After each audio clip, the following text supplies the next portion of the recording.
I have 3 yards of printed crepe fabric here, and this is what I'll be using to recreate the style. Between 3 yards to 5 yards of fabric should be enough depending on how full you want the dress to be. And I'll also be making use of a zip. I have my basic blouse pattern on the table, and I have the shoulder line, the chest line, the bust line, waistline, and the hip line. This pattern stops at the hip line and the length of the pattern is 27 inches. I have 1 inch here for the waist dart, and the dart allowance is included in the waist measurement. Sewing allowance will be added while transferring the pattern to fabric. I have 2 inches here for the bust dart. For the neck width, I use 3.5 inches and I'll make use of 3 inches for the neck depth, and I'll connect that with my curve. From the end of the armhole here, I'll mark 3 inches inwards and make a mark there. From that point, I am going to connect with my curve into the bust point. After connecting, I am going to mark another ½ inch to tighten the armhole at that point. I'll come in now and mark ½ inch and I'll connect it back into the bust point. This is to avoid any gaping around the armhole. From the neck point at the top, I am going to mark 2 inches. From that 2 inches point, I am going to connect to the other end of the armhole with my curve, just like you see me doing. From the point where I marked 2 inches to the armhole, I'm going to connect like so. I'll go up by ½ inch and reconnect the armhole so that by the time we are closing the dart at that point, there won't be any shortage.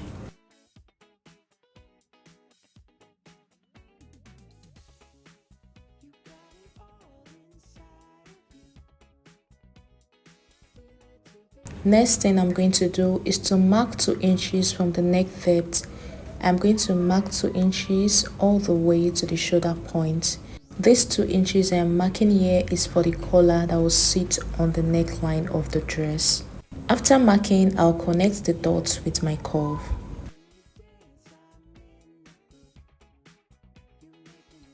Now I am going to put another piece of paper underneath this pattern paper and trace out the collar I marked out. I'm going to trace it out on this new piece of paper. After tracing, I'm going to cut it out. This part I am doing here is totally optional.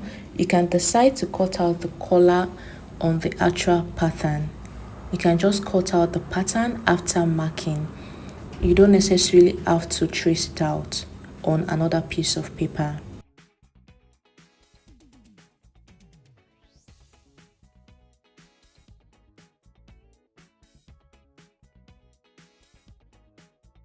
This is the collar piece for the front part. I am going to label it in a way that I will understand and set it aside. Here, I am going to separate the pattern from the waistline.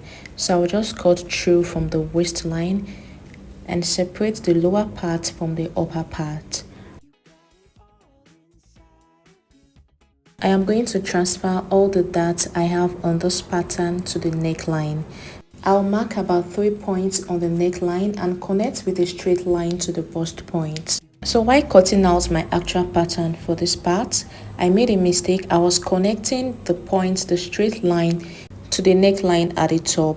I am supposed to connect it to where the collar part ends. That is why I said earlier that you don't need to trace out the collar separately. Just cut it out from the pattern. That way you will be left with the actual neckline where the collar will sit, and you won't be making the same mistake I am making here. So cut your collar directly from the pattern and then you'll be left with the neckline. Connect your straight line from the bust point to the neckline to draw your slash lines. I later corrected my mistake, and that is why I am explaining this to you guys now so that you don't make the same mistake I made.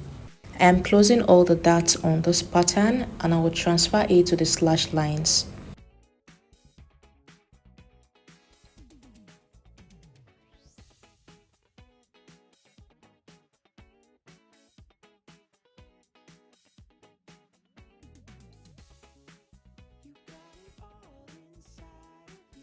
To the lower part now, from the side hem, I'll go up by 1 inch and connect with my curve to the center front.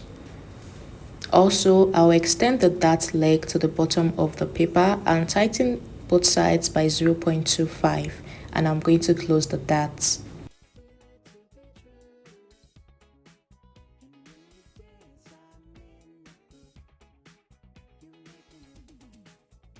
Label your pattern in a way that you'll understand, and with that we are done with the front part.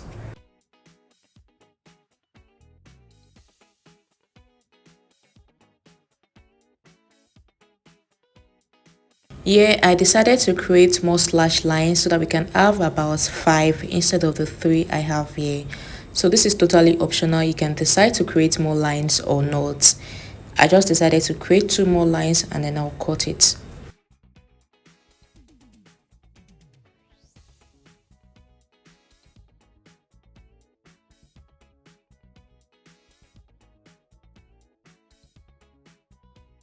For the back pattern, I have the shoulder line, the chest line, the waist line and the hip line. The length of this back pattern is 25 inches and I have a zip allowance of 1.5 inches by the side of the paper. For the neck depth, I use 2 inches and for the neck width, I use 3.5 inches, same as the front part. The dart on this pattern is 1 inch. Just like I did with the front pattern, from the end of the armhole, I am going to mark 3 inches inwards and make a mark there. Also, from the neck width at the top, I am going to mark 2 inches. Just the same thing we did with the front pattern. I am repeating the same thing on this back pattern. And from that point, I am going to connect it into the armhole. Next, I'm going to connect from that point into the dart leg, just the way you see me connecting it. I'll come out by ½ inch and also reconnect it into the dart leg.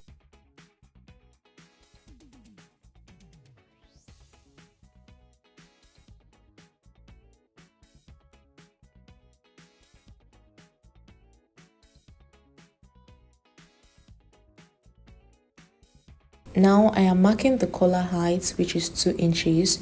I will mark it all the way to the shoulder part and I will connect with my curve.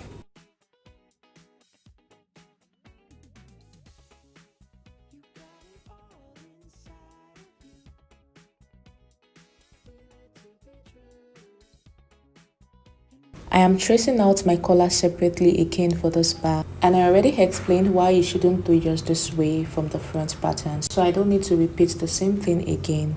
So just cut out your collar directly on the pattern. The only difference for this back pattern is that your collar will not extend to the zip allowance. Leave out the zip allowance when cutting out the collar because we are going to attach loops and button to the collar piece at the back. Once we are done with that, I am going to separate the pattern from the waistline and then cut out the lower part. For the lower part, I am going to extend the dart leg to the bottom of the paper and close the dart.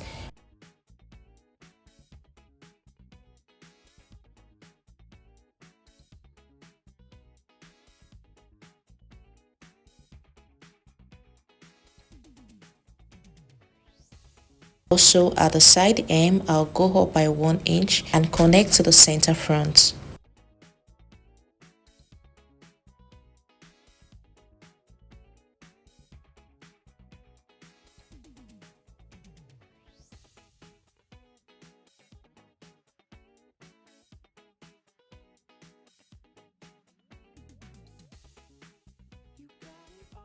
I'll mark some points at the neckline and connect with a straight line to the dart leg so that we can have a bit of slash and spread at that point.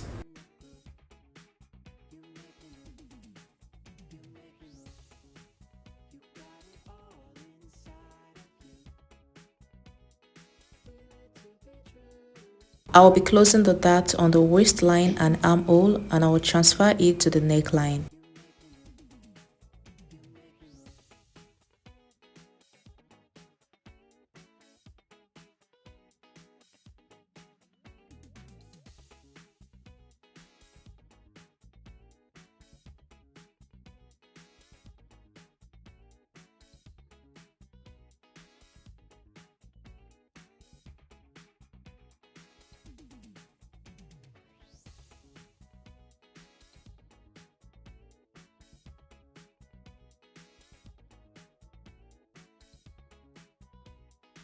This is my front pattern and my fabric is folded into two.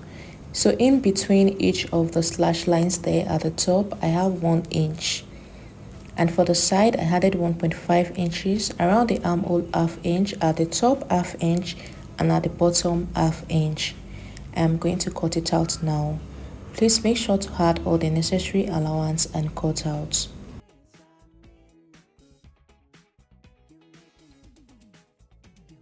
Notch the point where you are going to pleat. This will make it easy for you by the time you want to pleat. For the lower part, I added ½ inch allowance to the top and bottom, and the side I added 1.5 inches. I will take out the pattern now so that we can see what we have. For the upper part, the first thing I'm going to do is to get the midpoint. After notching the midpoint, I'll start making the pleats.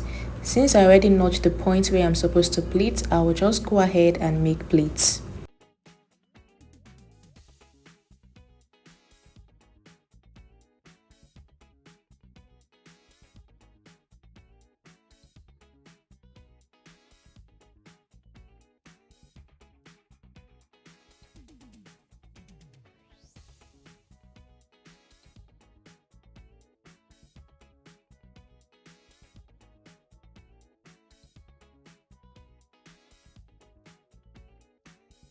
I am done making the pleats here, and the next thing is just to go ahead and run a straight stitch on it to secure the pleats. For the lower part, I am going to place it on the upper part, right side facing each other. I'll take it to the sewing machine and join it together with ½ inch.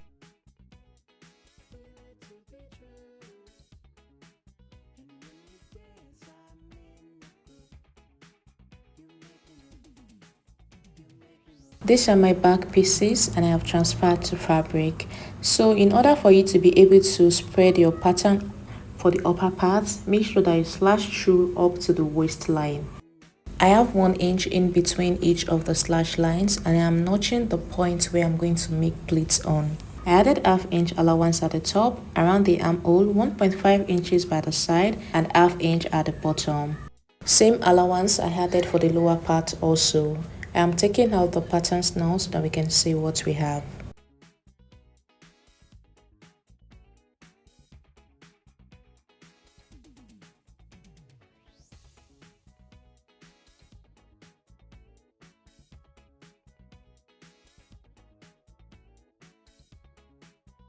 I'll work on the upper part first by making pleats on the neckline. Just the same process I did for the front part. I'll go ahead and make pleats on the two back pieces.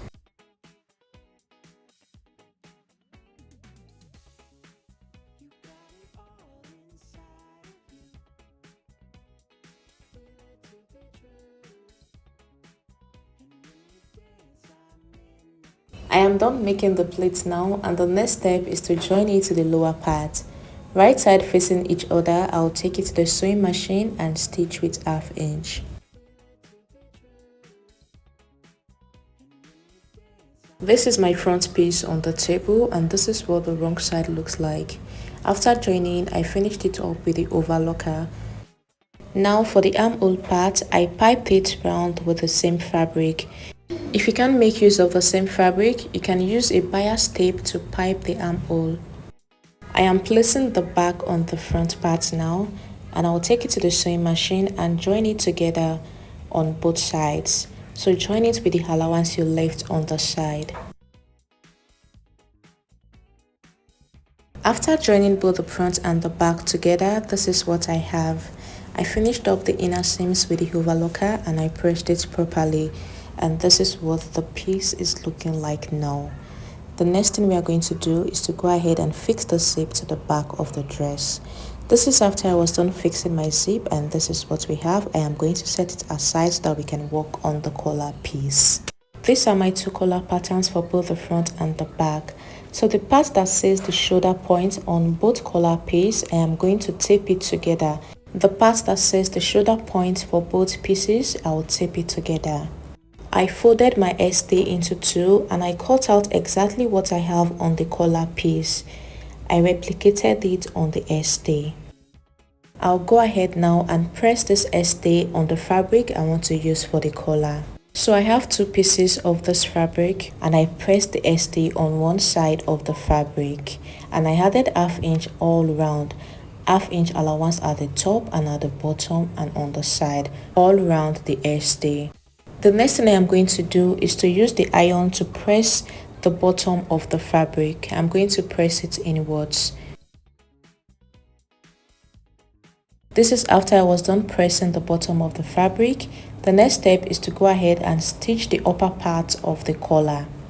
I am done stitching the upper part of the collar, and the next thing is to notch around the seam so that by the time we turn it to the right side and press it, it will stay nice and flat. And for the side, you are going to close it on both sides, but don't forget to add your loops on one side before closing it.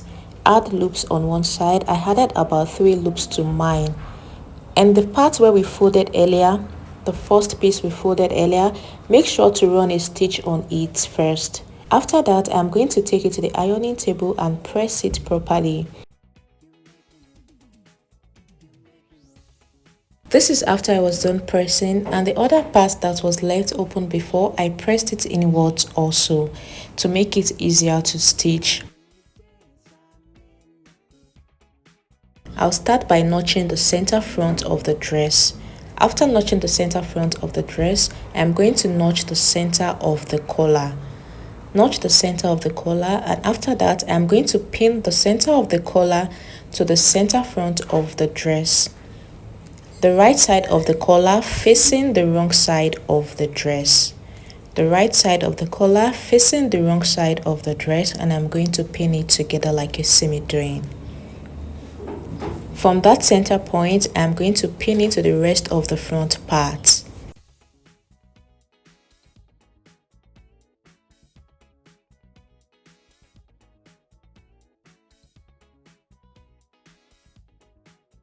Once I'm done with that part, I am going to take it to the back. The right side of the collar facing the wrong side of the dress. Pin it, start from the zipper area and pin it together. So after pinning the side, I am going to repeat the same process on the other side of the back.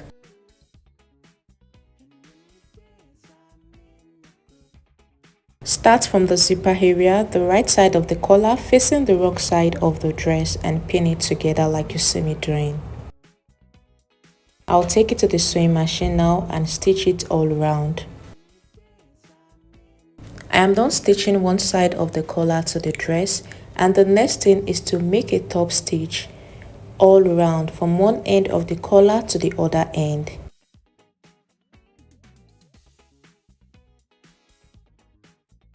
You can decide to pin it like you see me doing. You can pin it all around like this, and after pinning, I'll take it to the sewing machine and make a top stitch from one end of the collar to the other end.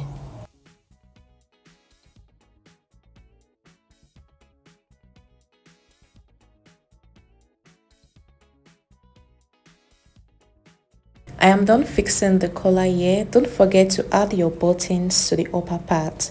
Where you have your loops, add buttons to the other side.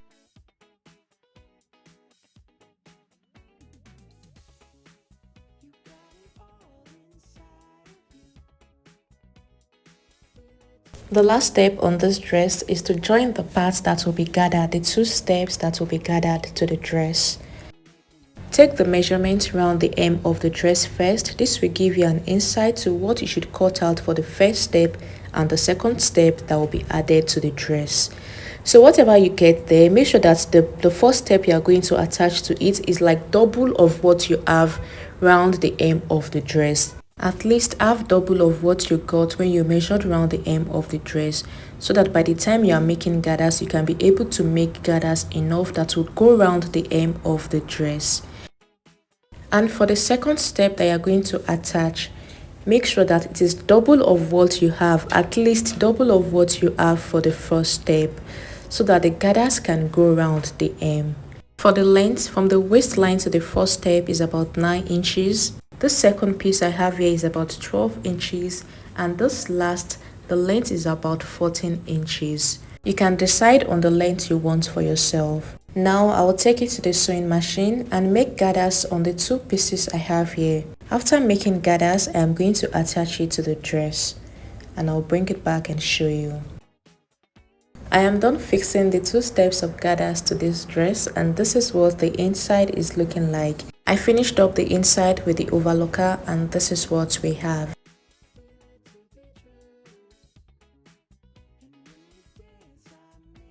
For the hem of the dress, I folded it inwards with 1/2 inch. So after stitching, please make sure to press your dress. Press every part of the dress and don't forget to add buttons to where you have the loops. And that is all on this dress.